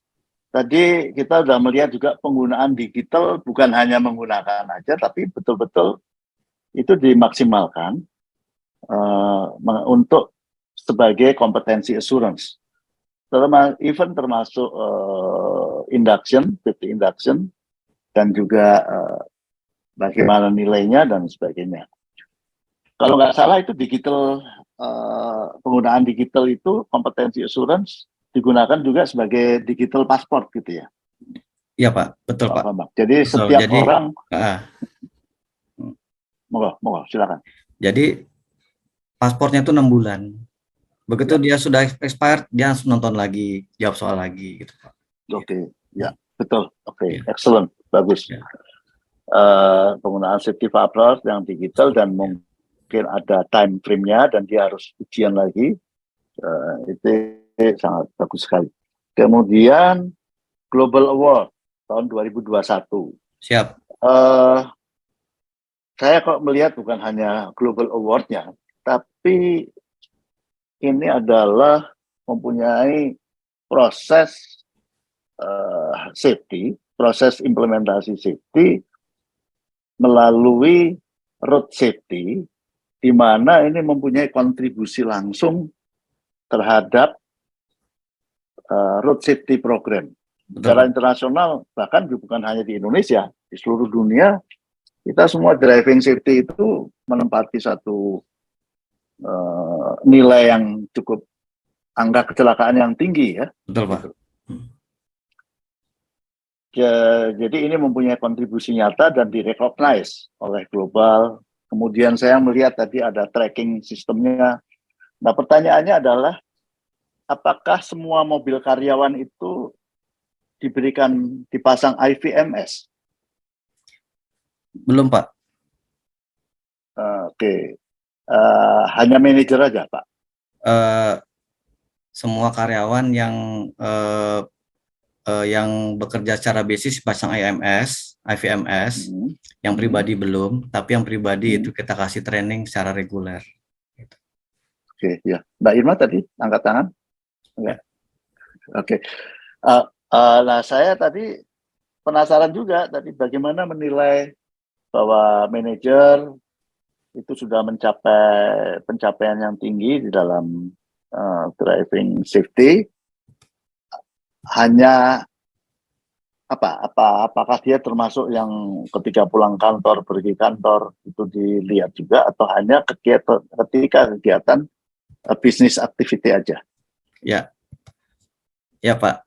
Jadi karena mobil ini juga dipakai buat pribadi, jadi mau nggak mau yang megang mobil ini harus ikutin aturan perusahaan pada saat mobil dipakai buat pribadi. Nah, di sini ada catatannya setiap bulan, setiap minggu, Pak. Maaf, setiap minggu, Pak Satrio. Jadi tiap minggu ini manajer ini saya kasih laporan. Ini yang kemarin tanggal 15 sampai 21 Mei itu no rest-nya 0, speeding-nya 0. Ini untuk manajer. Alhamdulillah semuanya sudah 0. Memang seperti yang tadi saya bilang, Pak Satrio, di awal itu kita paksa dulu gitu. Tapi sekarang lama-lama udah jadi habit, alhamdulillah banget. Dan ini di laporan minggu kemarin, karena tiap minggu kita laporin, ini performance-nya, Pak. Ya. Jadi saya selalu ngirim laporan mingguan. Nanti kalau ada catatan di sini juga saya ketik, misalnya speeding 3 gitu. Tapi 2 bulan ini manajer sudah sampai 0, Pak. Alhamdulillah, Pak. Ya. Saya ada pertanyaan juga nih. Kenapa di dalam indikator road safety kok tidak dimasukkan number of acceleration and deceleration? Mungkin per 100 kilo, per sekian kilo gitu. Oh, makasih, Pak. Nanti saya masukin, Pak. Karena kemarin ini per minggu ya. Untuk yang di meeting bulanan sudah kita masukin, tapi yang memang di sini belum, Pak. Ya. Karena memang kalau speeding itu kan pada jalan-jalan tertentu saja ya, bisa relatif. Tapi ada katakanlah dia nggak speeding, tapi lewat jalan kampung gitu yang padat, acceleration deceleration-nya tinggi. Dalam ini ya itu kan menunjukkan satu behavior ya. Ya Pak, itu sudah kita masukin Pak untuk jadi apa improvement ke depan, termasuk cornering gitu ya Pak Satrio, apa? Cornering itu udah kita masukin, jadi nanti KPI-nya nanti nambah tahun depan. Ya. Dan mungkin interupsi dikit Pak, kalau di tol itu banyak yang jalannya sampai 80 tapi ngambil jalur paling kanan Pak. Nah itu bisa nggak masuk ini Pak Bambang nih? Karena blocking, itu kan jalur untuk overtaking ya. Tapi dia pelan, tapi di kanan terus kita kasih lampu nggak ke kiri, kita klakson nggak ke kiri. Akhirnya kita nyalipnya ke kiri ya. Ini kan menjadi habit nih di Republik ini. Betul Pak. Jadi kita akan masang dashcam Pak. Kita akan masang dashcam. Karena kalau pakai black box itu kan toleransinya 6 meter kiri kanan itu agak sulit. Tapi kalau dashcam nggak bisa ditolak, nggak bisa dibantah Pak ya, Pak Satrio. Kita akan pasang dashcam. Jadi dia di posisi mana dia akan kelihatan, tinggal dicocokkan dengan data black box gitu Pak. Pak Gunarto, thank you Pak. Jadi itu betul itu.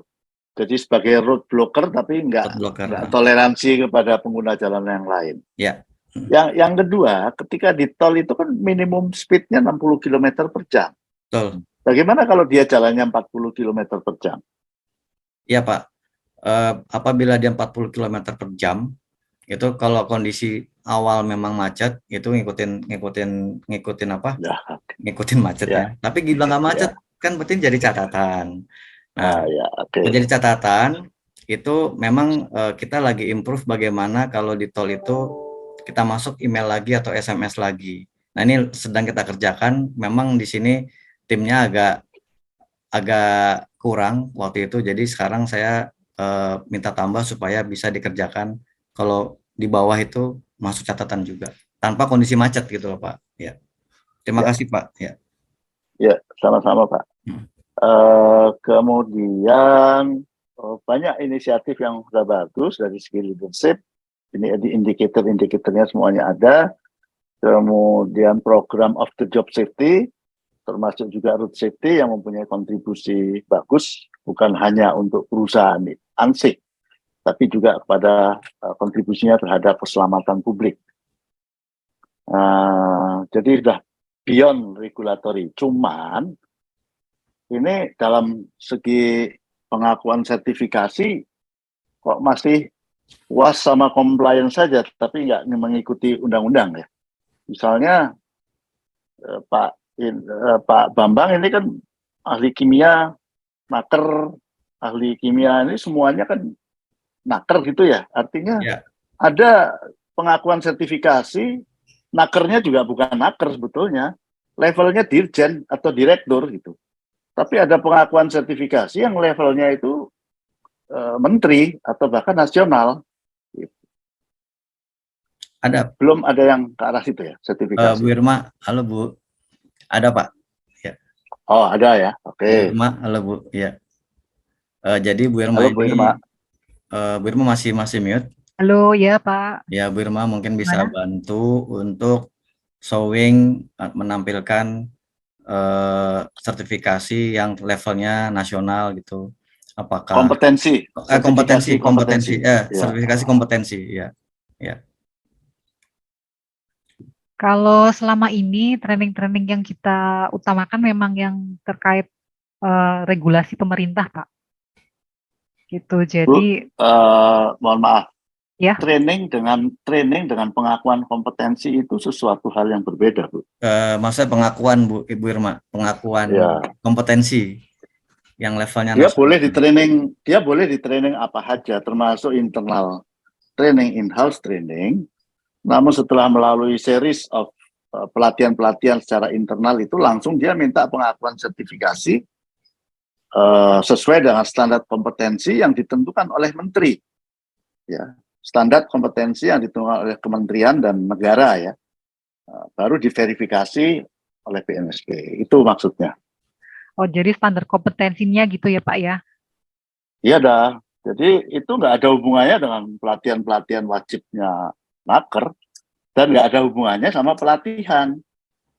Jadi kalau misalnya Ibu atau di dalam Unilever mempunyai series of pelatihan-pelatihan in-house kepada para karyawannya mengenai investigasi, mengenai apa berhubungan dengan ini, yang skema-skema sertifikasi sesuai dengan standar kompetensi nasional, atau apapun ya, dia sudah pengalaman mempraktekannya dan lain sebagainya, itu langsung bisa mendapatkan pengakuan, regardless siapa yang melakukan training gitu ya, nggak ada hubungannya dengan training.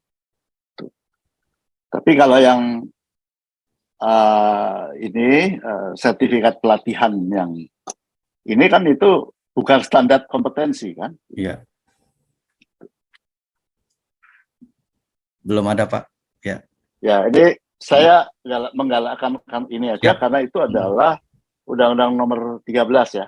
Iya Pak. Undang-Undang Nomor 13 dan semua sektor sekarang sudah mewajibkan. Mungkin Pak Gunarto, Pak Eko juga bisa menambahkan kalau ini. Ya, makasih Pak Satrio. Ya. Kita jadi note yang sangat baik buat kita. Kita memang untuk semua recognition tadi yang levelnya audit sudah full, tapi untuk yang Bapak sampaikan kita akan segera capaikan itu Pak. Ya. Ini Pak Bambang nambahin tadi Pak. Ya Pak. Di inventarisasi regulasi yang ada, terus di dalamnya sana kan ada SKKNI, SKKNI. Nah, kompetensi apa saja yang harus dipenuhi? Oh gitu Pak. Jadi nilai minus ini Pak Bambang. Pak Bambang udah bagus, on the job-nya mungkin sudah 90 nilainya, tapi kepatuhan terhadap standar kompetensi belum terpenuhi. Mungkin orangnya udah hebat-hebat nih, tapi evidence secara ininya nggak punya. Gitu. Kalau Pak, supaya nggak misinterpretation, ini apakah kompetensi, misalkan saya sebagai bukan yang di luar yang tadi Pak ya, di luar yang tadi P2K3, di luar itu ya Pak? Ya, di luar itu. Oh, ya, di luar itu. Kalau kompetensi yang benar. Yang benar. Kalau contoh gini nih, kan kalau kami dulu di tambang pengawas itu harus punya kompetensi. Nah, kompetensi itu oleh BNSP. Yang menguji adalah LSP sebagai kepanjangan tangannya BNSP. Maka dia punya sertifikat kompetensi judulnya. Sebagai apa. Nah, Mbak Irma, Bu Irma, ya silakan aja itu, Pak Bang. Di inventarisasi barangkali saya nggak yakin kalau nggak ada, jangan-jangan ada tapi belum semua mungkin kan gitu. Ya. Bu Irma, mungkin yang Pak Nanang BNSP kompetensi Bu Irma yang kemarin kita omongin. Iya, sebenarnya kalau kita tuh sudah melakukan training seperti tadi yang Pak Bambang bilang ya, takutnya kita beda persepsi gitu Pak. Kita mau menjelaskan apa yang sudah kita lakukan aja ya Pak ya. Apa yang sudah dilakukan selama ini gitu. Jadi di Unilever ini kita memiliki sertifikasi kompetensi gitu, seperti ahli K3, ada ahli K3 kebakaran, ahli K3 kimia, ahli K3 listrik, dan lain-lain gitu, sesuai dengan regulasi pemerintah. Nah, itu kita ada sertifikasi BNSP, ada juga Kemenaker, terutama yang Kemenaker, karena setiap audit yang ditanyakan adalah sertifikasi Kemenaker. Untuk SMK 3 yang berlaku adalah sertifikasi dari Kemenaker. Gitu. Nah, ini kita aplikasikan ke semua set, sesuai kewajiban dari masing-masing set. Seperti AK3 umum, di masing-masing set itu ada. Kemudian ahli K3 kebakaran, itu harus ada juga di masing-masing set. Kemudian ada petugas kebakaran kelas B, C, D. Kemudian petugas P3K, dan juga sertifikasi yang terkait dengan alat seperti forklift, reach truck, hoist, operator kren. Ya, operator kren, sesuai dengan alat Pak. Teknisi listrik, dan lain-lain. Kemudian jurulas, ya, jurulas kita juga ada sertifikasi BNSP dan juga sertifikasi Kemenaker. Gitu. Jadi gini, Bu Dewi. Panjang banget kita dengerin kan. Kalau tadi Pak Bambang Bu Dewi punya satu tabel, ya namanya siapa, kompetensi apa yang dimiliki, BNSP atau Naker, tentang apa. itu dalam satu tabel aja, terus contoh sertifikatnya satu aja ditampilin. Oh iya. Ada Pak. Siap, Ada. ada Pak. Saya nggak akan nanya panjang-panjang itu. Siap, Tampilin, Bu. kita akan Ya. tampilin nanti Pak. Bu Irma Mungkin nggak tahu tampilin, Bu. Pak Hasan, Ya. nanti apakah perlu itu disampaikan. Ya. Karena menurut saya kok nggak yakin. Boleh Pak. Gede unit Nah, ditampilkan aja sedikit sampel gitu ya. Ya. Kita coba bukain sebentar nih Pak yang ahli Ya. ketiga kebakaran ya. Terbaru nih sebentar nih Pak. Aku cari sebentar. Jadi kita berusaha. Jadi, ya. Ya, Mas Bambang. Ya. Penunjukan wewenang itu akan lebih valid kalau dia mempunyai kompetensi. Setuju Pak. Gitu ya. Setuju. Menteri yang nunjuk. Ya. Nah, menteri yang nunjuk, dia mempunyai kompetensi yang sudah diverifikasi berdasarkan standarnya menteri, gitu ya. Siap. Bukan standarnya dirjen, gitu. Siap. Kan gitu. Betul Pak. Bu Irma. Ini ditawarin yang ya. lebih tinggi loh, Bapak itu. Ya Pak. Ya Pak. Nanti saya ada gangguan koneksi nih Pak. Saya mau buka drive dulu sebentar, belum terbuka. Oke. Kalau ditunjuk ternyata belum punya kompetensi, DM-nya masalah, nah ini kekeliruan berjamaah jadinya. Iya, betul. Iya. Mungkin saya mau menunjukkan ini dulu Pak. Ini kan tadi kan kompetensi saya yang ahli K3 umum, yang dari kementerian. Ini buat saya sendiri ya. Nanti Bu Irma akan nampilin Excel-nya lengkap. Ini yang ahli K3 listrik. Kemudian ini ahli K3 kimia. SKP juga sudah ada. Ini sudah. Dan saya juga sebagai auditor SMK 3. Cuman ininya belum muncul Pak Gunarto, masih diproses ininya. Karena kan sudah dapat SMK 3 PP 50 kan? Ya, betul. Nggak mungkin nggak punya. Kalau punya malah saya punya bertanya Pak, punya. Bagaimana lembaga audit? Punya, betul. Ya, gitu. Cuman kalau nggak ditampilin kan bagian yang kita tanya. Betul. Oleh jurinya sengaja nanya yang nggak dilihat. Ada Pak. Kita juga punya itu ahli K3 kebakaran yang kelas A, Pak Nanang. Ya. Saya share screen ya untuk yang Excel-nya dulu ya Pak. Yang surat penunjukannya mungkin bisa pakai punya Pak Bambang dulu. Betul. Menteri Pariwisata dan Ekonomi Kreatif. Silakan Bu Irma. Ya, sebentar Pak.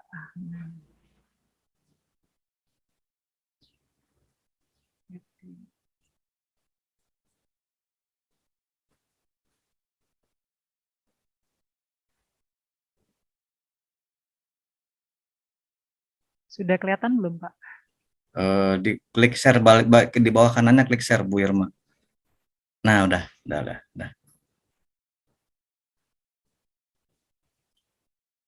Tapi belum muncul. Ya, jadi ini Excel kita Pak untuk data. Sudah muncul ya? Ya. Ini data list sertifikasi kita. Ini saya buka drop down-nya ya. Iya. Total semuanya ini drop down-nya. Mulai dari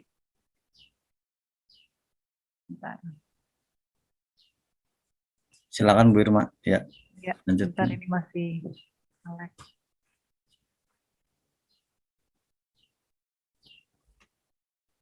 ini list nama training-trainingnya Pak, list sertifikasinya. Bisa tampilin yang kebakaran kelas A dulu Bu, yang baru tahun lalu. Kebakaran kelas A ya. Ini Pak Nanang ya. Ya, aktif sampai tahun 2025 karena baru jadi. Kemudian ada Pak Sulistiono juga untuk di factory. Contoh yang forklift Bu. Bapak Bu dilampirkan aja Bu ya. Contohnya forklift ya. Ya. Operator forklift. Nah, ini operator forklift ada dari masing-masing site Pak. Ada ice cream, NSD, liquid. Tanggal pelatihannya ada. Estimasi expired date dari masing-masing CEO ada. Jadi 3 bulan sebelum ini biasanya kita akan kasih remind ke mereka untuk perpanjang masa berlaku. Mantap Bu Irma ya. Nambah boleh ya Pak As ya? Boleh Pak. Tapi sedikit Pak. karena Karena udah jam 11 ini. udah di trigger Pak Sadra, saya jadi pengen nanya lagi nih. Yang pertama, ini udah luar biasa Pak Bambang. Ya, kita akui tadi udah disampaikan Pak Satrio. Saya tahun 96 juga sudah pernah dengar kalau di universal level itu bisa zero defect ya. Iya. Alatnya tuh bisa zero defect. Ya, bahkan dari dosen-dosen UI memuji bahwa kalau mau lihat zero defect datang ke Unilever, udah sampai seperti itu dulu beberapa dosen. Baik, Pak. Mudah-mudahan sampai hari ini masih zero defect terus kan gitu loh. Nah, masih Pak. Ya masih ya. Oke. Terus yang berikutnya untuk kebutuhan training kan mungkin kita punya training need analysis ya. Siap. Terus punya matrix training ya. Iya. Ya, jadi masing-masing pekerja punya ada matrix trainingnya, ada matrix kompetensinya.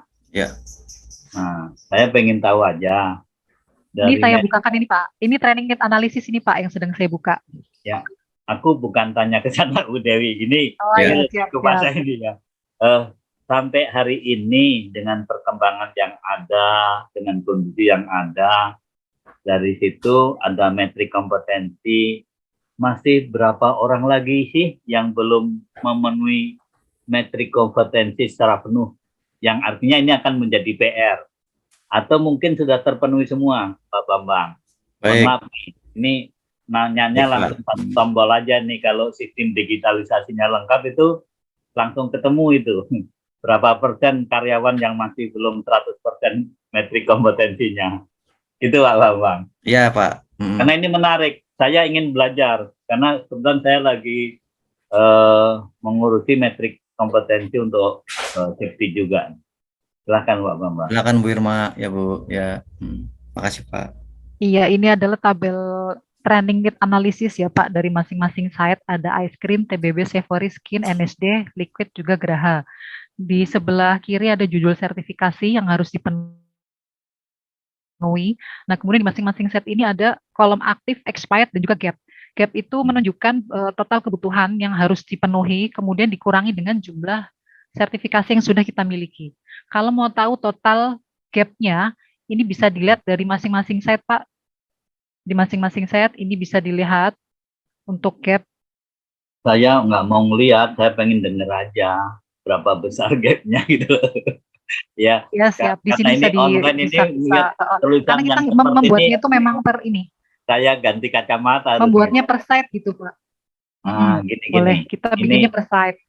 Sekedar info, saya nggak tahu secara global apakah yang di site Jakarta nggak perlu informasi, karena nggak mungkin level bos besar itu melihat satu-satu. Yang dia tanya pasti berapa persen gapnya, karena dia akan lari nanti ke pos dan lain-lain.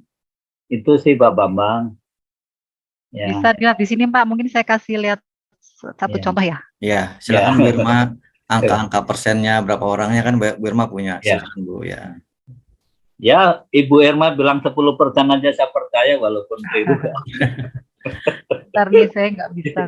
Nah ini. Iya. Ini kalau kita kasih total aja, select all ya. Bu Irma, share screen-nya mungkin beda. Mungkin share screen-nya semuanya aja all. Soalnya ini tampilannya.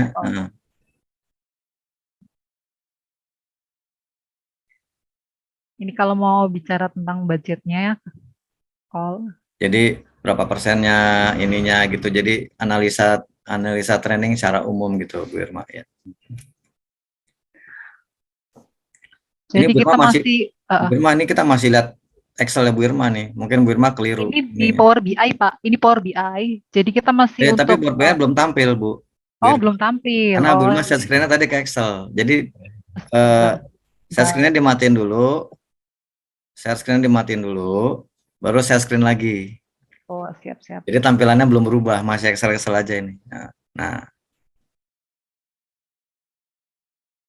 Kalau di Power BI kan nanti kelihatan semua. Ada grafiknya, ada ininya semuanya gitu, ya. Nah, seperti ini ya. Jadi ini Pak Gunarto, ini ya. Iya, ini totalnya kita masih ada 223. Perlunya ini kan Pak Bambang. Betul Pak, ya. Nggak perlu ngeliat Excel-nya yang bikin kita. Tadi Bu Irma masih malu-malu Pak, sorry Pak. Iya, iya, Ya, iya. ya, ini yang dibutuhkan Oke. Pak Eko ini. Ya, jadi kita sudah punya Yap. secara digital semua terangkum di sini Pak. Siapa yang sudah, siapa yang akan, sudah ada grafiknya gitu Pak. Baik, Pak Eko gimana? Ya, saya kira cukup Pak. Cukup Pak. Ya. Ada. Saya yakin itu ada, cuma saya pengen bagaimana kecepatan memberikan informasi yang satu untuk kita. Iya Pak. Sorry Pak, tadi Bu Irma harusnya dari awal ke sini Pak. Malu-malu Ibu. Saya kira minta detailnya gitu. Iya. Kalau summary-nya ya ya. Dashboard aja itu. Ya, dashboard. siap, Karena siap. kita Ada, ngomongin kita ada film. Pak. Lengkap Pak, lengkap ya, lengkap Pak. Jadi sebetulnya kan ini kompetensi assurance system ini bagian salah satu indikator leadership ya. Itu bagian dashboard ini terutama itu. Orang Pak Gunarto sebagai CEO itu dia perlunya lihat yang ini. Baik Pak. Nggak perlu Excel ya Pak Satrio ya. Iya. Nggak perlu Excel. Nggak perlu detailnya ya Pak ya. Ya, ya. Baik. Ya. Itu urusan operator lah. Mengingat waktu udah, ya nggak apa-apa lah kita toleransi agak lebih ya. Saya sebetulnya tadi udah banyak juga Pak Satrio sama Pak Eko ya. Mungkin saya cuma menyambung aja bahwa betul kata Pak Satrio tadi bahwa safety itu adalah sebuah proses gitu ya, bukan kehasilnya juga. Nah kalau saya melihat di sini, saya lihat komitmen misalnya, komitmen perusahaan PT Unilever itu udah bagus karena soal safety ini sudah ada di visi. Kemudian juga secara metode gitu tadi dijelaskan sudah ada central SHE komite yang langsung leadernya itu langsung dipimpin CEO, ada 6 atau 7 gitu tadi ya. 7 ya. Ya, kemudian juga tadi sudah ada program road safety yang meskipun baru diberlakukan di 2020. Betul kata Pak Satrio tadi, saya juga tidak melihat soal awarding ya atau tetapi ini adalah sebuah, kalau nggak salah tadi programnya building culture gitu ya. Jadi mencoba membenamkan budaya road safety itu ke para karyawan di Unilever. Saya mungkin sedikit cerita. Saya punya teman di Badak gitu ya, Badak NGL. Kita tahu Badak itu udah soal road safety udah lumayan bagus lah. Nah kebetulan teman saya ini udah pensiun Pak. Dia pulang kampung, dia udah habit, udah kebiasaan menjalankan kendaraan seperti itu. Ketika pulang kampung dia malah jadi gagap, nggak bisa menyesuaikan. Itu salah satu cerita aja gitu ya. Nah, kembali ke soal tadi karena waktunya udah sempit juga, saya ingin tahu nih tadi dari beberapa program tadi sesuai dengan tema awarding ini, dari beberapa terapan safety tadi termasuk road safety dan segala macam, ada nggak korelasi atau keterkaitan langsung dengan keberlangsungan usaha? Contohnya misalnya di road safety tadi dengan berbagai aturan yang dibuat baik itu di internal Unilever gitu ya, kemudian nasional. Misalnya mengurangi tingkat kecelakaan atau tingkat maintenance pada kendaraan. Kemudian karena ada aturan road safety itu jadi mengurangi tingkat bukan hanya kendaraannya tapi manusianya juga. Ada nggak itu bukti data-data seperti itu Pak? Ada kan Pak, ada. Keberlangsungan usaha gitu ya? Ada Pak, ya. Ada. Mbak Irma, saya share screen dulu ya Mbak Irma. Ya Pak.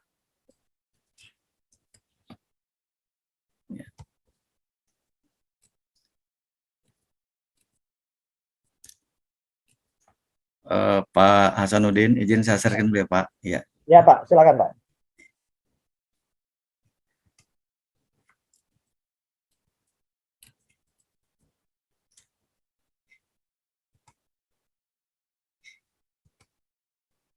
Ya, Pak Hasanuddin baik. Terima kasih atas pertanyaannya Pak. Jadi di sini kita kemarin juga mengupdate di meeting dengan top management, saya sebagai sekretarisnya. Jadi korelasinya antara safety tadi dengan kelangsungan bisnis itu sangat erat sekali Pak, sangat erat ya. Dan di sini kita akhirnya tampilkan juga Pak bahwa kita alhamdulillah dari April 2018 Pak, ini Februari sampai sekarang alhamdulillah nggak ada kecelakaan di road safety, zero accident, angka kilometernya 48 juta kilometer ya. Nah, hubungannya dengan ini Pak yang di sini Pak ya. Waktu itu ini kan distributor bukan Unilever Pak ya. Tapi distributor kan itu kita punya catatan khusus. Gitu. Ya. Untuk Unilever sendiri, alhamdulillah zero accident. Nah, di sinilah Pak, pada saat terjadi kecelakaan di sini, itu otomatis satu kita kehilangan nyawa karena ada korban fatality waktu itu. Sekali lagi ini bukan rapot Unilever Pak. Ini kita maksudnya memberikan safety education kepada distributor. Unilever alhamdulillah 0 Pak, ya supaya nggak salah persepsi. Ya, tapi kita juga tularkan safety-nya kepada distributor, ya karena distributor ini yang mengirimkan barang Unilever ke masyarakat, jadi efeknya sangat bagus dan kita sekarang melakukan training ke distributor supaya nggak ada kecelakaan lagi. Nah, sehingga semua proses bisnis Unilever itu lancar setiap hari dan kita sudah melaksanakan training Pak di 6 kota Kalimantan Tengah, 6 provinsi Kalimantan Tengah, Yogyakarta, Makassar, Medan, Padang, dan Lampung. Nextnya Bengkulu Pak, tanggal 15-16 Juni besok Bengkulu, dan nanti dan seterusnya sampai seluruh Indonesia. Ini bukan untuk Unilever, ini untuk semua distributor se-Indonesia, gitu Pak. Ini Pak, ini the trainer for distributor two wheeler dan four wheeler sebenarnya ini, ya. Ya. Baik, artinya memang kan ada korelasi secara sangat erat Pak, sangat erat ya. Baik.